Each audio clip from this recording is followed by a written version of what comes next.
Good evening, friends. Welcome to 9 News at 6. I'm Elizabeth Vowell. My partner Greg has the night off.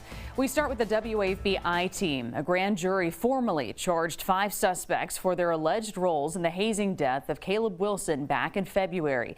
WAFB was the only TV station with a crew inside the courtroom as the grand jury made its decision in front of Wilson's family. Prosecutors say the 5 indicted today are all in some way tied to the death and cover-up of what really happened. Our chief investigator, Chris Nakamoto, has reaction from the courthouse.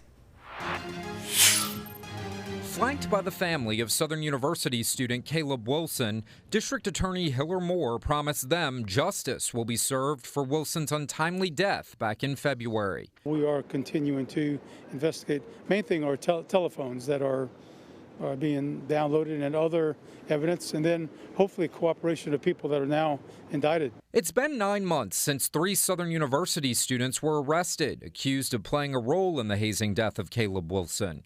Wednesday, a grand jury formally charged them and 2 more. Caleb McCrae facing the most serious charges after allegedly punching Wilson in the chest.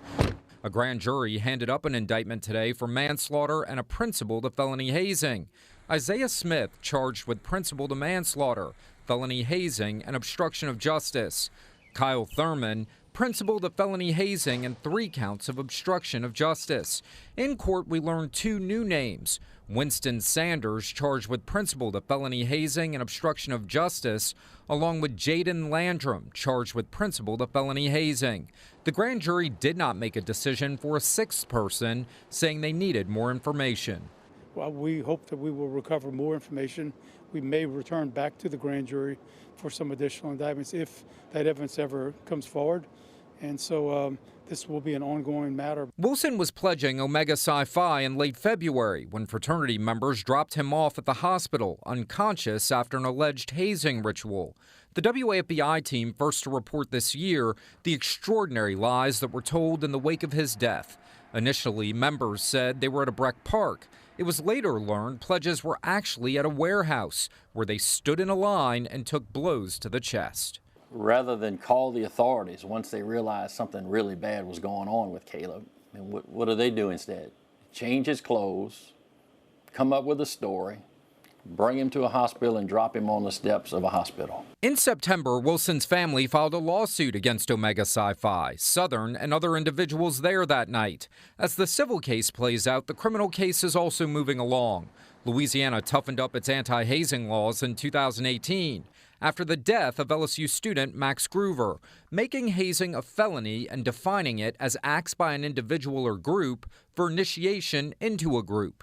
Tonight, those tougher laws will be applied to these 5 individuals accused of playing a role in Wilson's death. This is something we'll have to work on at home with kids that are young before they even come to college. Parents can encourage folks to become involved in the hazing process, and we know from previous cases that parents do. They say it's okay, it's a rite of passage. It's not. No one is subject to be beaten the way that these people were beaten, and this young man was beaten. Wilson's family declined to speak following the indictments, and District Attorney Hiller Moore is not ruling out additional charges for other individuals. The beginning first steps, and it'll take some time.